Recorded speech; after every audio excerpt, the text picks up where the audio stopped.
So I invited Richard Harmon here, who is a dear friend of mine for well over a decade.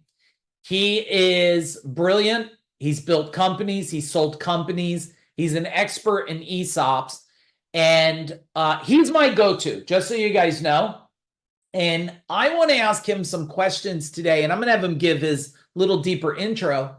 I'm going to ask him questions, not just about ESOPs, but about exiting, where people are, where business owners are sabotaging themselves, because he knows, me and him, I still tell him, I think I should have did an ESOP on that. I was solving some things. He knows that.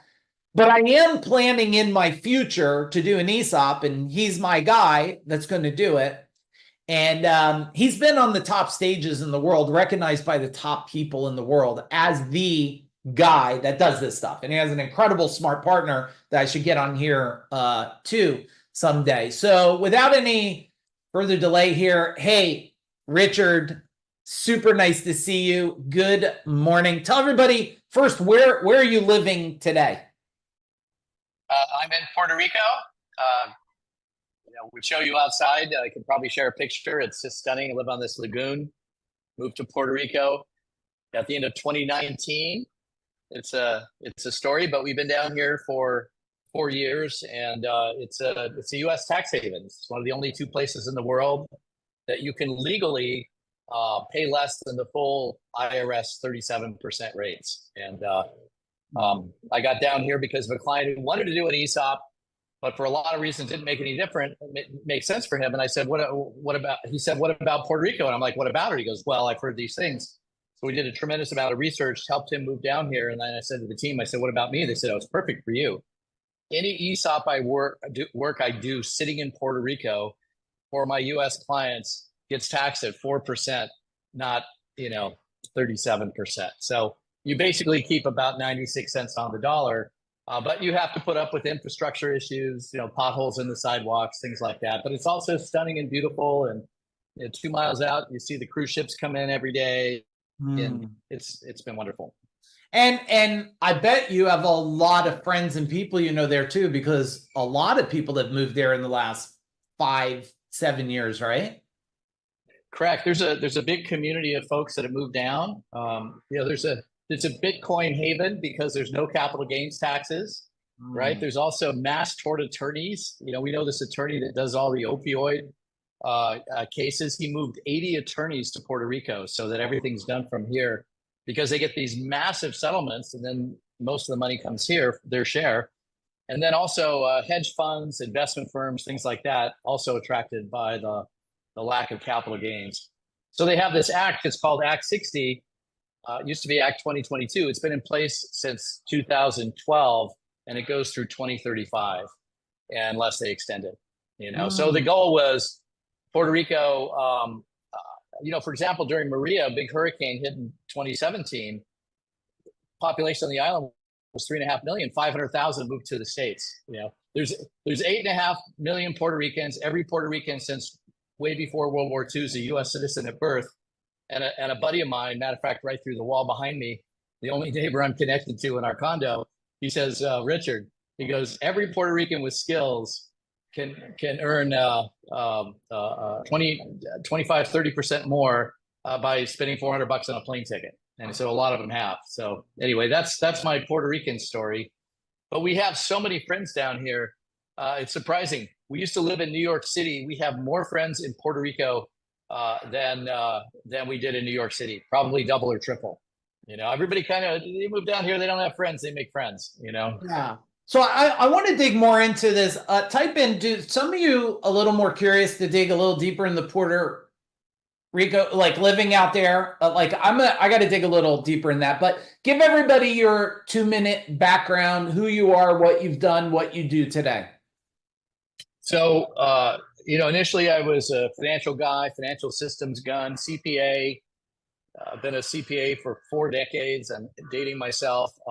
Built a large technology staffing business in the 90s, grew it from 0 to 30 offices in 3 years, sold it to a company, went public. Did all this with my business partner and best friend, Morty Levine, who Mike was referring to a few moments ago. We started over a dozen businesses, close to 24 businesses after that. None of them had the same size and scope as that initial one, but we had multiple exits. And one of our companies was a company called Back Office Support, and I would do traveling CFO, bookkeeping, accounting services for companies with 50 million and under revenues. And I would just deploy financial professionals. In the Great Recession, my revenues were dropping. They dropped like 70%. I'm like, I better, sharpen my pencil and dust off my CPA certificate. I took one of my own assignments, which was as the CFO of a $50 million ESOP-owned manufacturing company in New York. And as part of that work, I ended up meeting this company, CSG Partners, who's kind of the nation's leading ESOP investment bank. And they inspired me to become a managing director, which I did in 2011. So since then, I've been going all over the country, inspiring owners to sell part or all their companies to their employees versus private equity. I lost the battle with Mike. He had a good private equity deal on the table before the pandemic. It went away. He called me. And then at the end of the first year of the pandemic, he called me back and he goes, "Oh, they came back. I sold." I said, "Congratulations." I love what ESOPs do. They allow an owner to get liquidity, diversification, take money off the table, defer their capital gains, still govern the company. The entire transaction is deductible, so there's tax efficiencies both to the selling shareholders, to the company, also for the employees, and it's a win-win. So I've done several dozen of these transactions, over $2 billion at this point, anywhere from $7.5 million to the largest one was $500 million that the owners have taken off the table. And so that's my passion. My passion is owners create this equity, and if they don't harvest it along the way, we have so many baby boomer business owners retiring right now. It's the rate of like 10,000 a day, which is, for you guys, this is your opportunity to pick up those businesses, right? To scoop them up, because when you achieve size and mass, and most of our companies were bootstrapped from scratch. We had a Medicare asthma pharmacy. We bet 20,000 in marketing, and we got 60,000 of orders, and we grew it to a couple thousand, then sold it for $3 million a couple of years later. But it was bootstrapped. The company that bought us, they were buying 20 of us a year, the wealth that they were creating. So, when you're really small, the value is small, but as you get, and the quickest way to grow sometimes is to merge, to acquire, versus just slugging it out, which has been my background, right? It's just slugging it out, from ground zero versus a growing by acquisition. So in the space that I'm pretty sure a lot of the Food Dog members are in, look for that low-hanging fruit. You've got that 73-year-old who's kind of done, or the 60, whoever it is, because if they die on the saddle, it's just not good for their family. It's not good for their employees. It just destroys wealth. And then once you get a certain size and mass, ESOPs are fantastic to consider. I have so many situations where the owner's been able to get liquidity and diversification, so they've got safe money outside of the business. They don't have all their net worth tied up in the business. They create this benefit for their team, and then later on, if they end up selling to a third party, the team, which normally has to wait till retirement milestones, start at 55, some at 60 and 65, and so forth. If they sell before that, the employees get money into their 401k, and it's just this love letter, But I have some heartbreaks along the way. Mike was one. I had one that I was trying to talk an owner who had a private equity deal going on. Mike knows the drill. When you're a self-made entrepreneur and you sell your company and you're still running your company, well, they're going to want you to become their employee. And now you're stuck working with somebody for a while, and psychologically, it's no fun. You get a big check, but now you're just kind of a high-paid employee, right? So for a while, right? I don't know. I could go on and on about all these little attributes. Richard, so first off, let me make sure all of you know. So in ESOP, if you were to summarize it, because there's 3 parts I love. So I want you to go deeper on the 3 parts. Part number one, guys, is you get to keep, own it, and take money off the table for yourself. I love that. I love that. So I want you to talk about that. Part number two, what happens in how fast companies scale when the owners actually own and have skin in the game? And then number three, can I still, after I take all money off the table, can I still sell it and get more? So talk to those three. Great. So, and if you don't mind, let me just, I'm just going to tee it up if it works out, to share one slide. Yeah. One slide.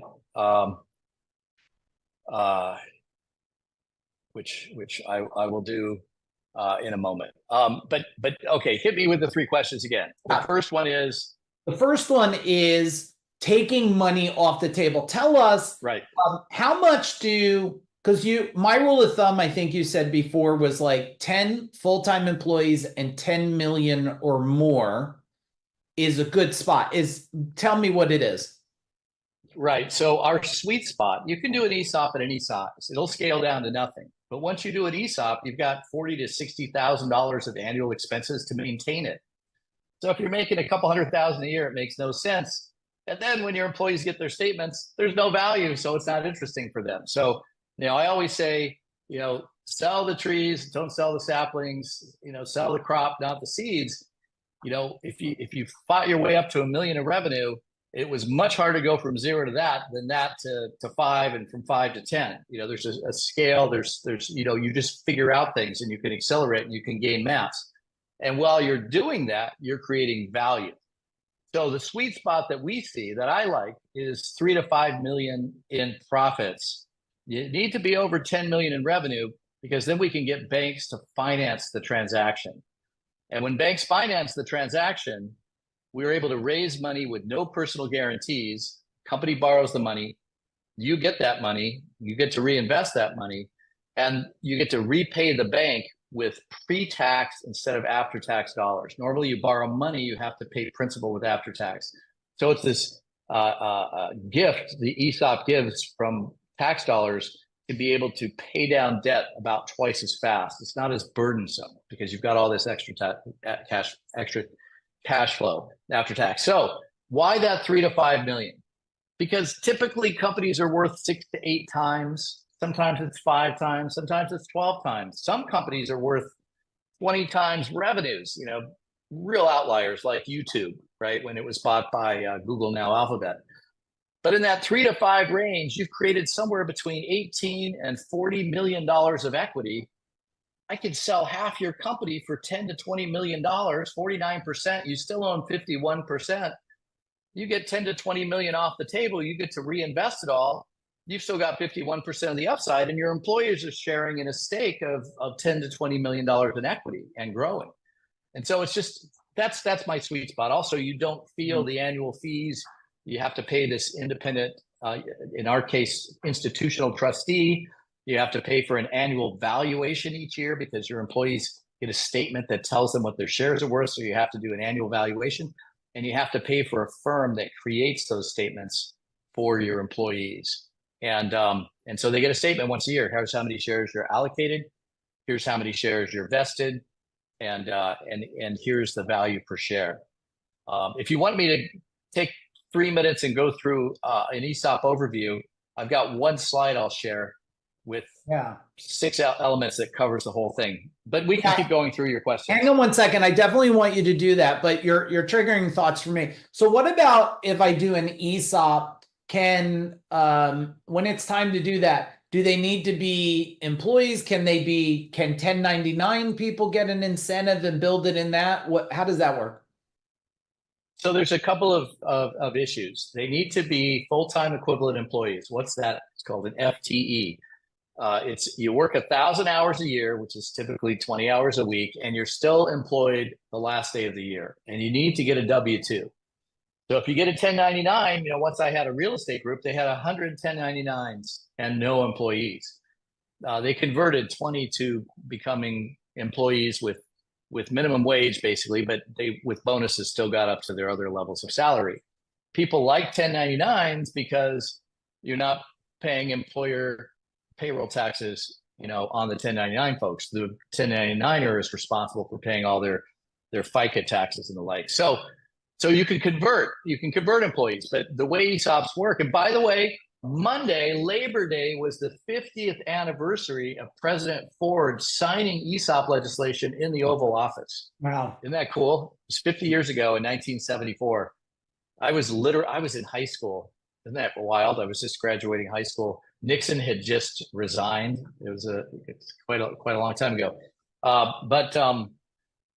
So yeah, that's the scoop. So yeah. Next question.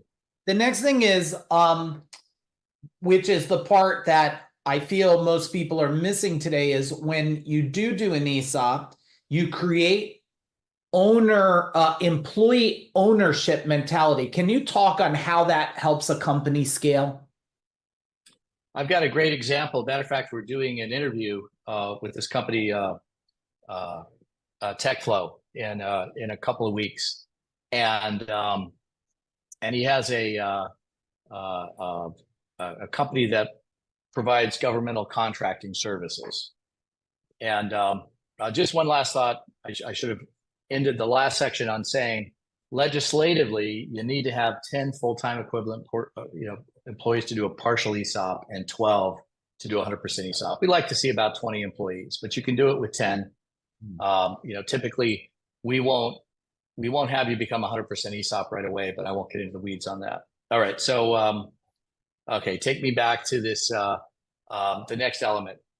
Just give me what was the second part of your question? The ownership, like how do the employees, now they have skin in the game? Oh, yeah. What have you noticed with companies? So, and I was getting back to that government contractor, right? That's going to come up. So they had been in business 15 years by 2015. And they had grown to 60 million in revenue. And they were starting to fade. And they had drawn from 60 million back to 50 million. He didn't have employee engagement. He said, well, let's explore this ESOP. So we did an ESOP for him 10 years ago. And he got everybody pulling the same direction. Look, we're owners. You've got a piece of the game. You've got a stake. Each year that you work, you're going to get allocated more shares based on your relative W-2 salaries compared to everybody else. And those shares are going to have value over time. And I got to pre-interview the owner a couple of weeks ago. And he goes, Richard, now we're at $300 million a year in revenue. We're just crushing it. The employees are happy. Pretty much every one of them is going to retire, or with more than $1 million in their ESOP accounts, where they get that money into their 401k when they hit retirement milestones. So we see it happen all the time. I think there's been some wonderful stories. I had somebody who had an insurance agency who came up to me 6 months ago, and he said, Richard, I took money off with the ESOP, back in 2016, 2017. We sold the company in 2022. The employees got paid out. I had this a woman who was my receptionist who'd been with me for 15 years. She was 58 years old. She didn't have any retirement savings per se, but she had the ESOP side. Well, when we sold, she got 1.6 million into her retirement account. She makes $80,000 a year. She was in tears. Her husband was in tears. He was the most impactful event for him, other than like the birth of one of his grandchildren. And so it was just a win-win-win. It just really aligns interest.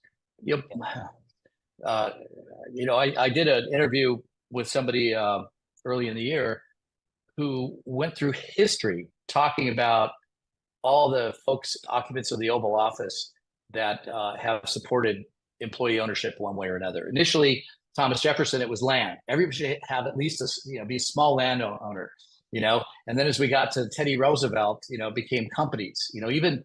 Even Andrew Carnegie and the Rockefellers, Rockefeller's famous trust buster, right? John Rockefeller initially, but he came around to employee ownership and the value of employee ownership later on.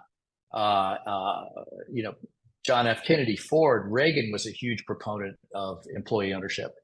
And the idea is America's a capitalist society, right? Oh, I have this great quote. I'll see if I can find it really quickly. I'm not going to be able to find it really quickly. You'll send it to me and I'll send it to everybody. Well, we have this. We had done an article. Matter of fact, I can find it in a heartbeat. We had done an article. Let me just pull it up. It's just so fun to see. There it is. Everybody, while he's looking for the article, type in the chat bar, what is something you're getting pretty excited about right now? I would think a lot because I'm writing on these little sticky notes and I have a whole bunch of stuff I'm writing here. And while he's looking for it, have any of you ever watched, Gary, did you ever watch the series Hell on Wheels by any chance? It's a series called Hell on Wheels, and it's about the railroad and stuff. And this guy, Bohannon, the minute they make him a stakeholder, it's a big deal. He wants this railroad now. It's exactly what he's saying. When you make your team stakeholders, I mean, as soon as we get to size, it's something we're working on. So those of you that are on here from our team, that's part of our goal. Make everybody stakeholder, because I don't want to be the only one up at night saying, how do we create more so we all win more? I want the whole team to have that same level of ownership. So back to you, Richard.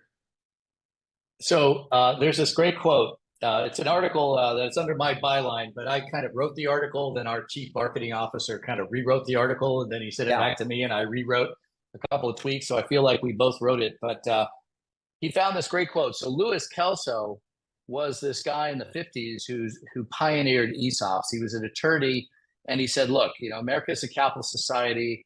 And he wrote a book called The Capitalist Manifesto. It was literally a rejoinder to the Communist Manifesto, right? And later on, decades later, as ESOPs became law after 15 years of lobbying or so, he was being interviewed by Bill Moyers. I don't know if you remember Bill. He's a big journalist. He's retired now. But it was this Bill Moyers show called A World of Ideas 2, Public Opinions from Private Citizens. And this is what Kelso said, which I thought was explicit. The Roman arena was technically a level playing field, but on one side were the lions with all the weapons, and on the other, the Christians with all the blood. That's not a level playing field. That's a slaughter. Also, this is the crux. So putting people into the economy without equipping them with capital, while equipping a tiny handful of people with hundreds and thousands of times more than they can use, is a big problem. So this idea is, how do we create, Trump or Kamala? I don't care, but she's talking about how do you create a stronger middle class? Well, ESOPs are a great way to create a stronger middle class, because people who end up with a stake in their business end up with 4 to 5 times the retirement assets.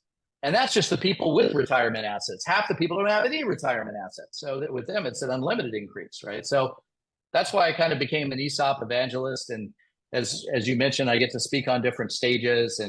But the broader picture is I'm a fan of entrepreneurs. I started at Coopers and Lybrand in 1978, wet behind my years out of school. And I ended up becoming founder of the Emerging Services Business Group back then. And I got to work with all these entrepreneurs and all these startups. And I just loved it. And then over time, I got to become an entrepreneur and do all these startups. And now I get to spend time with all these owners. It's just so many businesses get created. It's so hard. Unless you're sitting in the seats you guys are all sitting in, you don't know how hard it is. If somebody's just, working a 9 to 5 at a marketing job or something like that and getting a paycheck, it's so difficult to properly balance all these variables to generate wealth.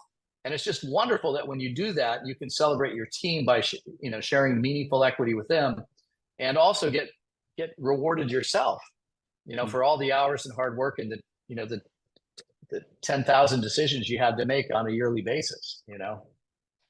Yeah, that's really good. I want to ask a question, but I still want you to go through your one-page sheet, because every time I hear you talk about the structure of ESOP and the one-page sheet, it reinforces myself.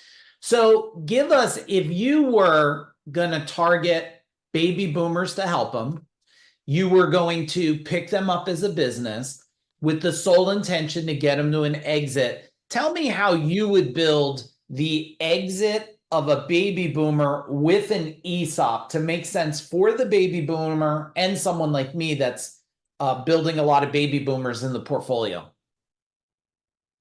So, I have a few of those right now, right? Where I've got a client, he's already, there's something magical happens that Mike knows about. When you sell 100% of your shares to an ESOP trust, you're still allowed to have synthetic equity, which is the warrants, stock appreciation rights, options. It's the right to buy back shares at a fixed price, set in a certain set of circumstances that makes that price low. What happens to the company at that point? It becomes tax-free in perpetuity. Think about if you have an S corp, you get a K1. Well, that K1 goes to the retirement trust. Retirement trust doesn't pay taxes. So once you get to this position, this type of ESOP, you're tax-free in perpetuity. And if you go acquire somebody, they become tax-free. Their employees get merged in. They become part of the ESOP, and you get to pay them off with their own pre-tax dollars. But there's a trick. So now I've got a client who's 100% ESOP right now, and they still have a 40% stake where they can buy back. So they're still getting upside appreciation. And they are acquiring a competitor. And the competitor is, doesn't make any difference. It's smaller than they are. But the owner's 73, and he wants out.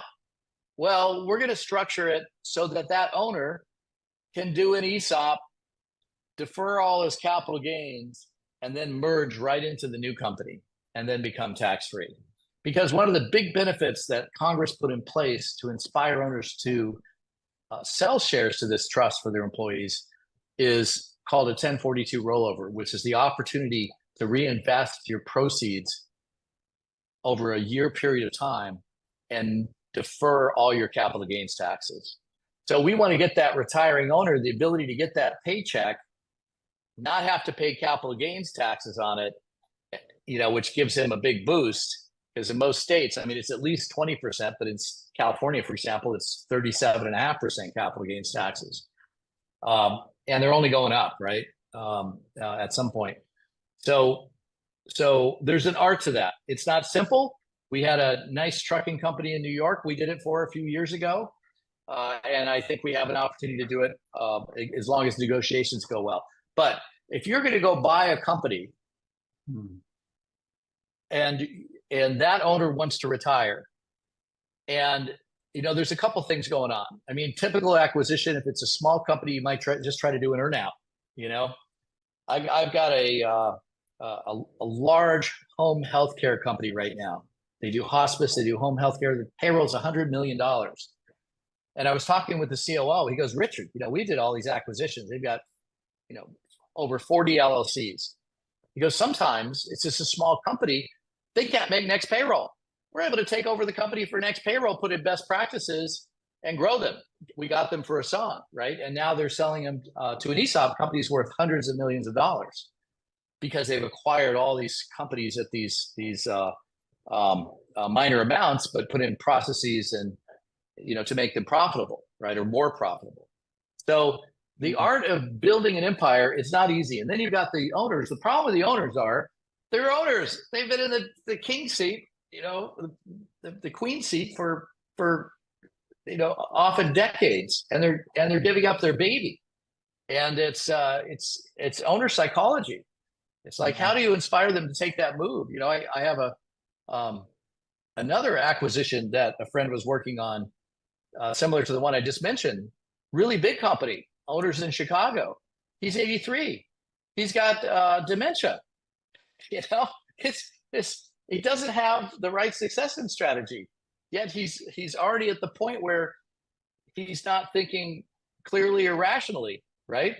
And bad decisions make bad outcomes. So there's an art to doing those acquisitions. And Mike, I think in your world, given the size of a lot of the HVAC, plumbing, electrical services companies, what does private equity do? They love you once you're 5 million in profits. They'll, if you're an HVAC company, if you've got, if you have diverse lines of services, you have, you started plumbing, but maybe you tag in electrical and maybe some HVAC, and you've got 5 million in equity, some private equity firm is going to pay you a big multiple, might be 12, 15 times. If you're at $1 million, they're not going to pay you anything, you know? Yeah. So, you know, what I have going on now with people in the HVAC space is, you know, I have somebody in North Carolina, and it's a sizable company, but he's growing really rapidly. And the private equity is knocking on his door saying, oh, we can get you 15x. And we're looking at the whole market. We're like, that's not happening. They're dangling a shiny lure. And by the time he got through the whole process, they're going to beat him up, you know, and he's going to end up down at a, you know, a smaller multiple. But these are, you know, the goal is, how do you create generational wealth for you and your family? And then, you know, and then you go to the outer circle, which are your employees. And your employees in a lot of companies, they become not just employees, but your chosen family, right? How do you build wealth that everyone can benefit from, right? So an ESOP is just part of that equation.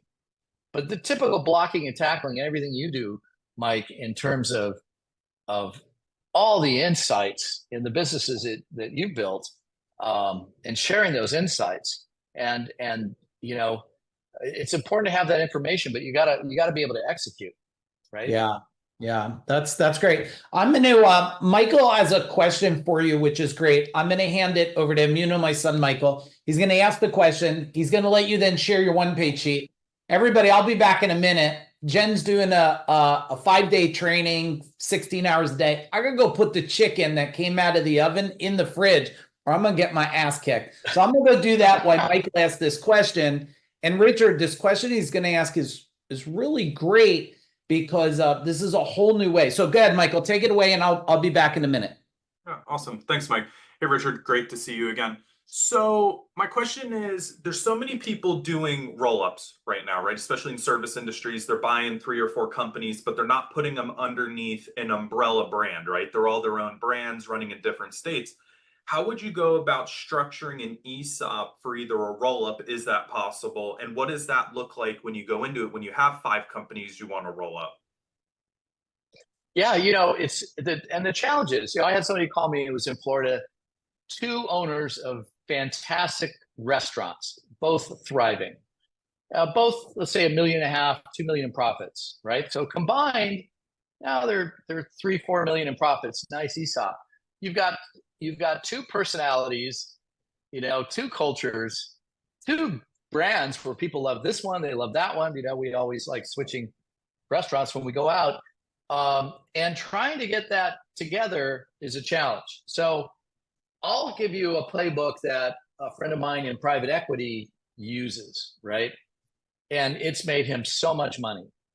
He'll go in and he'll find, you know, he's looking for regional diversification and service line diversification.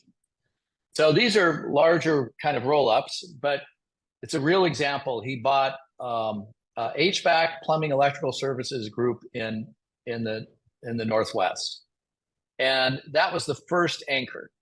And you know, he puts a holding company on top. He also puts the management up here, right? So after he buys these companies, they ease the owners out. The owners roll a piece of their equity into the mothership, but they become you know, directed by the mothership. So in this case, let's say I'll pretend they were $1 million EBITDA, but they were bigger than that. They were 4 million EBITDA. So he paid 16 million 4 times, right? The owner had to roll 4 million of those 16 into the mothership. So they have to roll 4 million and get equity into the bigger thing, right? So they get a smaller piece of the bigger thing. Then he borrowed 8 million from banks using that company's own balance sheet to hand to the owner. And he put in 4 million of his own money. So now he's got 4 million of his own money in. He's got 12 million in cash that the owner got at closing, and that rollover. That was anchor number 1. Now he went and did that on the East Coast, and he found another one. And this one was a little bit bigger, 6 billion EBITDA, same thing, right? So now he's got 10 million of his own money invested, but now he's got 10 million of EBITDA. right? And he's got both coasts going on. And then he acquired another one in Texas. And this one was 8 million EBITDA, but they got the smallest piece of their rollover when they got, let's say, 32 million. With their rollover, because the other two were already in place, that already had mass and value, they got a smaller piece of that mothership than the original company did. But that's just a relative number. So now between the three of them, initially it was really about 15 million in EBITDA between the three of them. Over 3 to 5 years, he grew them to 25 million EBITDA. Now he had bought them all at 4 times, and now he sold them for $250 million, right? So remember, he only had 4 million on the first one. He had 6 million, 10 million cash, 8 million. He had 18 million of his own cash, and he turned his personal paycheck after paying off all the other owners and all the participants into over $100 million. And that's an actual example of a real roll up that happened 2 years ago. So now, if you take it smaller, right? I think one of the things he does is when he's doing those roll ups, he does really deep background checks on all the owners. You know, once in a while he'll find somebody who's got a lot of stuff in the closet that you don't want to find out later. You know, how they, defrauded prior partners, things like that. They do a deep background check. They also do due diligence. They do what's called a quality of earnings report. A lot of private equity firms do that. So what is a quality of earnings report? It's an accounting firm that does it, and they go in and they look at your earnings and they say, all things considered, how likely is this business going to be able to generate these earnings in the future? Are there dependencies on a huge client? What happens if they go away? Are there dependencies on supply chain? And they'll look at all these things. And if it has a good quality of earnings report, et cetera. But I think the real money right now is to be made in, Michael, to your point, of those roll-ups of these smaller companies that are making $500,000, $1 million, $2 million. And I don't have the playbook to do that per se, but if you have a company and it's a $500,000 in EBITDA, it's not worth very much. I don't know what you would think it would be worth in the HVAC space. Is it 2x profits? What do you think, Michael? I guess 2 to 4 right now with where the market's trending down from what I'm hearing from people. Right. So the idea is if you can accumulate efficiently enough of these smaller operations, the 2 to 4x, it's still a real payday for folks, but it doesn't have the mass to command, right? The mass to command the multiples. Once you put these together is once you hit 5 million or more in equity. Now, a side story is once you get that mass in equity, now you got the CSOP option. You can get money off the table, you get liquidity diversification, but you can also sell to the bigger beast, right? Because size and mass is strength, and how do you pull it off intelligently? You need the owners to take back a little bit of an earnout. How do you finance that acquisition? If somebody's $500,000 EBITDA, if it's $1 million to $2 million, maybe they're staying on. You need to have processes in place, the right team in place, the right leadership team in place that's running at that holding company. But if you're doing things in multiple states, that's great. You're getting geographic diversity, which is one of the things that you get paid a premium for when you have geographic diversity, because they're trying to say, hey, we want a safe operation that's going to be able to generate income far into the future. And if I've got 3 lines of business, I've got electric, plumbing, and HVAC in Oregon. I've got something similar in North Carolina and Texas. Oh my gosh, I've got regional diversification. I've got companies that have been doing this for a while. And then comes branding. It's like, do you impose the predominant brand on the market, or do you continue with it depends on how loved the brand is, right? And whether it's generating real value in the local marketplace. But that's the challenge. It's like, and then, buying it versus building it is always so much quicker, right? You do all the things, we all do all the things that we should be doing for organic growth and momentum in our own companies to get market share and the like. But the quickest way to grow is through acquisition.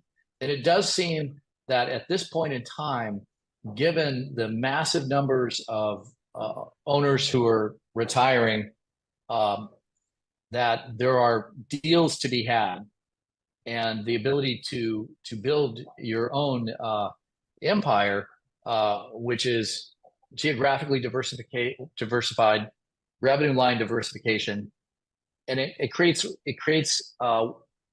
wealth by the fact it is diversified by revenue and by geography, and then you have different ways to harvest that wealth. You can either, you can do this roll up, and then you get to size and you sell to private equity, or you can do that roll up and get to size and just use the earnings, or you could do an ESOP to get some liquidity and financial diversification, get some money off the table. But the key is, how do you build the empire? It's not simple. It's so challenging because there's so many people that are out there, in the trenches, getting the work done. And I'm dealing with a few owners right now in the psychology. One guy's a good friend of mine, 63, 64, got a big HVAC company in New York, and then I have another one that's growing rapidly in North Carolina. Started by his grandfather, kind of skipped a generation. He's grown it into $60 million juggernaut. And it's like, when do you harvest? But these are, I call them, blessings of abundance, right? If you're able to put these things together and put the puzzle together, you're not worried about making the rent or the mortgage or, the car payment. You're escaping, financial gravity. So it's and that's what every entrepreneur is trying to do. But how do you do it? You have to deliver more value. Well, so many things are going on now, and so many things are being automated, but nobody's automating plumbing. Nobody's automating electric. These things need to be done by real people in real homes and real offices, and that's why there's a lot of resources that are circling them, right? Because anyway, so I know I'm just going on a bit, but Sure. Let me jump in here. Thank you, Michael. And so everybody knows the chicken is safe, so we're all safe now. We're good. The chicken's in the fridge. What about like other countries, like Canada? Is there a different type of ESOP? Is there a way to structure that? Yeah, I can't imagine how many Canadians I've talked to over the years. I'm like, not so good. But guess what Canada did? They surprised me. January 1, they passed a law that for the next 2 years, the owner can sell shares to an employee ownership trust in Canada and not pay capital gains on the first $10 million. So they can get the first $10 million off the table, not pay capital gains. It only lasts for 2 years, and there's some tricks. It's not as elegant as it is in the U.S. U.S., you can sell part of the stake. You're still the board. You still govern the company. You still have all this upside. In Canada, you have to sell 51%, and the employees have to be involved in the board and ongoing management. They have to actually get control of the company. So in Canada, you're getting this opportunity to take money off the table, but your employees are truly getting at the seat of a table. Whereas in the U.S., the shares are always owned by the ESOP trust. The employees have an economic stake in those shares, but they're not on the board. I mean, besides the employees that are normally on the board, right? So that's what's going on in Canada. And the rest of the world doesn't work so well. It's pretty much just an entitlement benefit where it's an extra cost, but there's no carrot for the owner to do it. It's just, it's something else nice to do for the employees. It used to be in Canada that if you did an ESOP and you took money off the table, you sold shares, well, you had to pay capital gains taxes. Then when your employees received the money in retirement, they didn't have to pay tax on the first 500,000 Canadian. And I think that's still the case as well. But now the owners get a benefit. So in the US, we've kind of hit all those notes. And I know I don't know where we are on time today. I think we're coming up against the. Are you good for another 15 minutes or?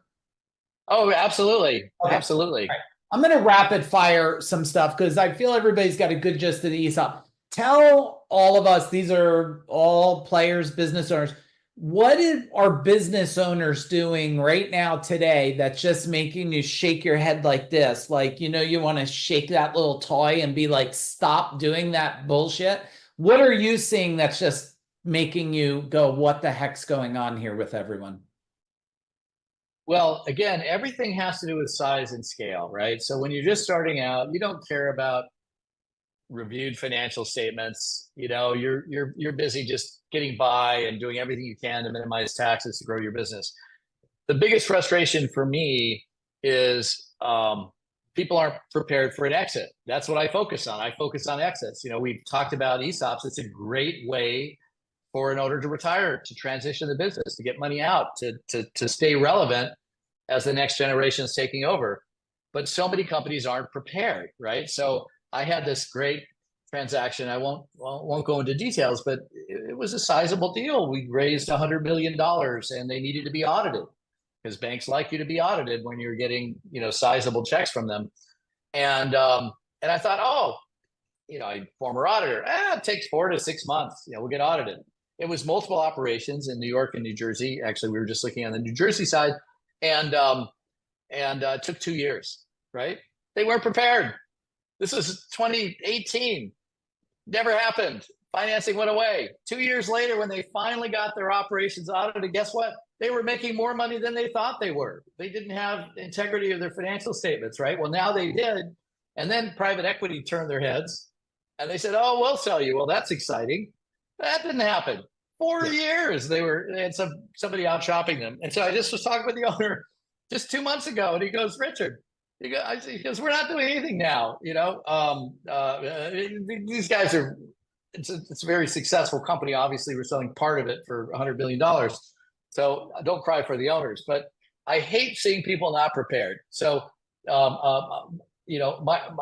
Mike, I'll share. We've got this 14 must-dos to maximize wealth when selling your business, and I can put it in the chat if you want, or I can I'll put a link to it. I've also got a nice ESOP guide, that Morty and I wrote. So we've got all these marketing materials at CST about ESOPs, and he goes, too complicated. So we wrote a little ebook. It's probably 20 pages long to describe ESOPs, and if you want, I'll share this with you outside, and you can post it to people later.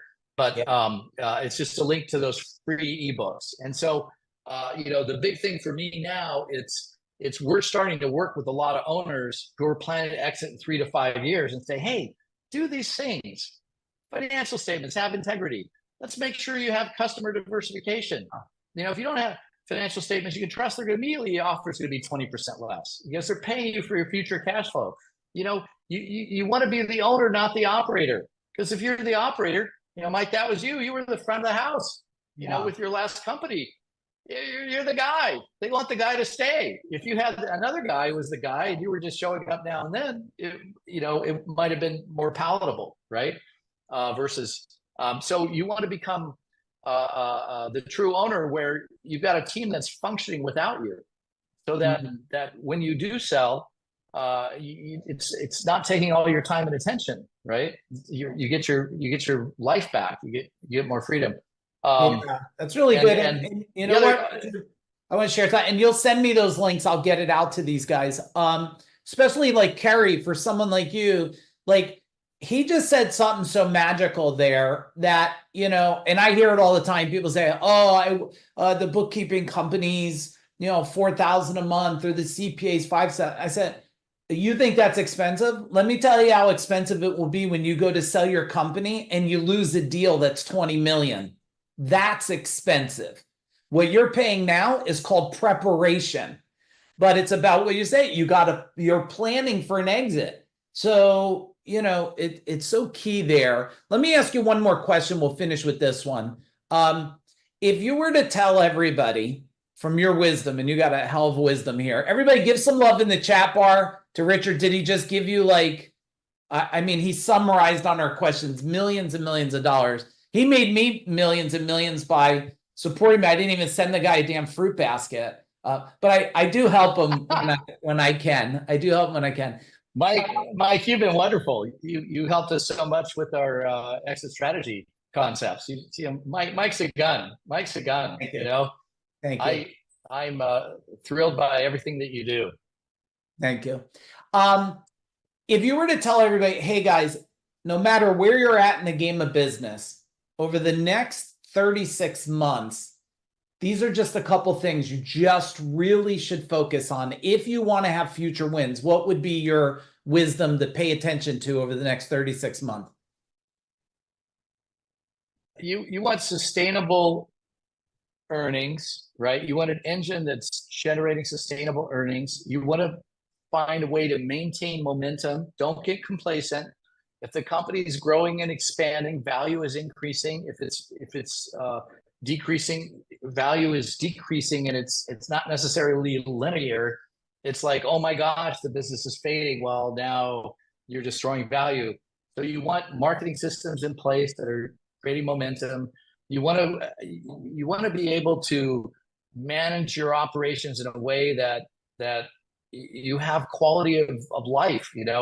I know when we were starting our tech staffing businesses in the 90s, we were working close to around the clock between the two of us. We get about 4 hours sleep a night, and I'd start at 10 in the morning, go to 2, and Morty'd start at 6 a.m. and go to 10 at night.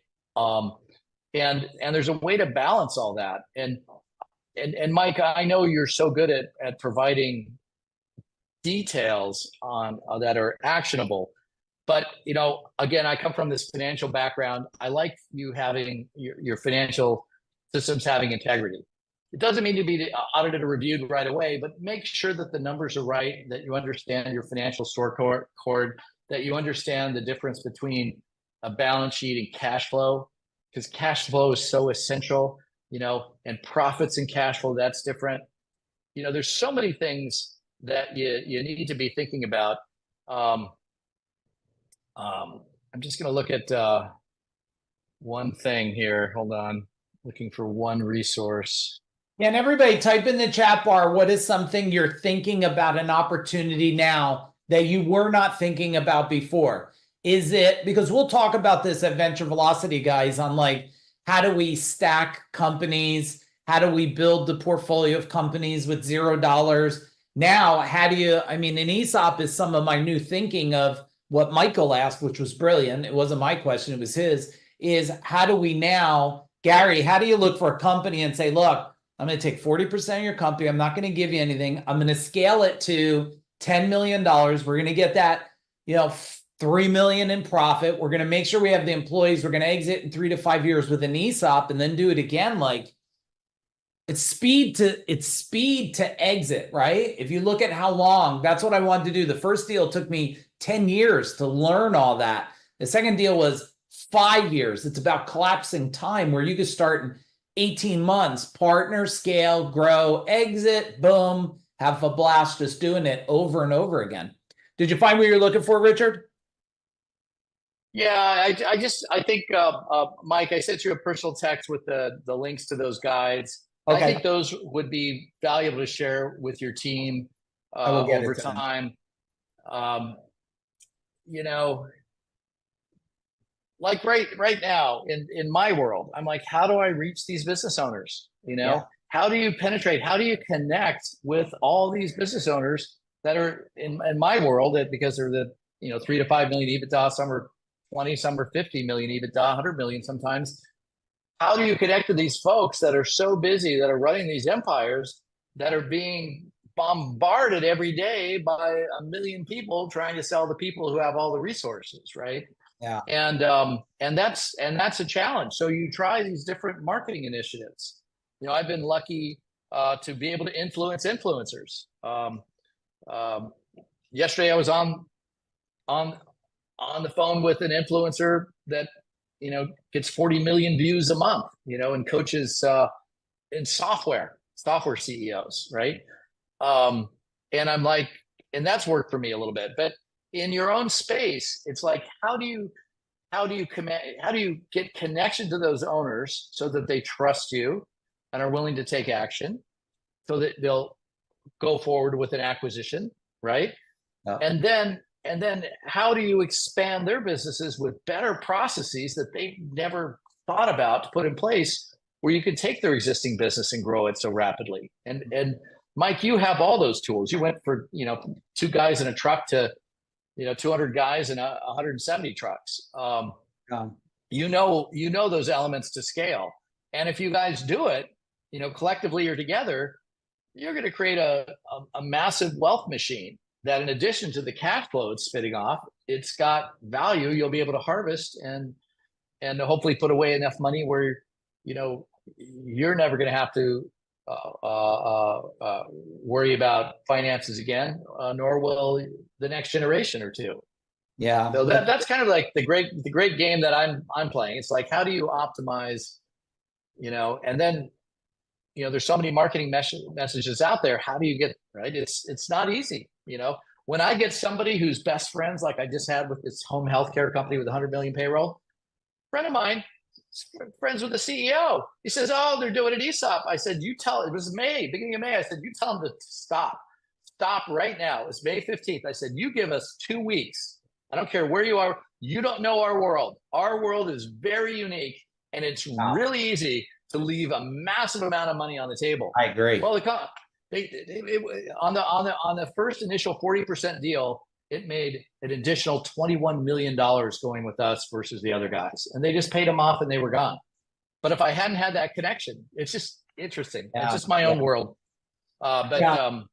Anyway, so but just a side note, you guys are in a niche that, when you get mass and size, compels extreme values, right? Yeah. But you need to get there, and they don't want to play. Private equity doesn't want to play on that person netting 250, 500 million. They want to play at 5. They're playing at 5 and 10 and above in profits, right? Yeah, that's so you great. Get 10 of the 500 together. You're gonna create. I'll stand down. Yeah. Richard, a couple last notes. One, I got to hook up with Morty because he would be great to come and talk, because both of you guys have such unique skill sets. Number two, me, you, Aaron, my wife, and Morty and my son, we should set up time. I do have events in September. We should meet because there's definitely more collaboration we should be doing. We want our portfolio by 2030 to be doing 500 million, which means there's hundreds of millions of ESOPs in there. So let's make sure we make time in October to hang out. Okay. And what I would say with Morty is what he's been doing now, which has been wonderful. Like, I have a surgeon with 7 centers in Ohio. I couldn't get him to get me the data. I just couldn't. He's got 7. Morty pulled it all together. He goes through, we say there's 14 must-dos to maximize wealth. There's really 21. So he sits down and he goes through these businesses. He charges them a certain amount, and he goes through all 21. Now, they still have to execute, but at least they know what they are. And if they want help executing, they can execute. I'm sure that can layer into whatever you're doing, Mike. Yeah. And it would just add massive value all around. So we'll continue those discussions. And I so appreciate you for spending some time with me today. And, I one other time I got to spend a little time with some of your folks, and thanks to all everyone who's on the line for listening to me rant for the last 45 minutes. Yeah, it was amazing. Thank you, Richard. I'll send you one of my famous video messages later. So thanks. Have a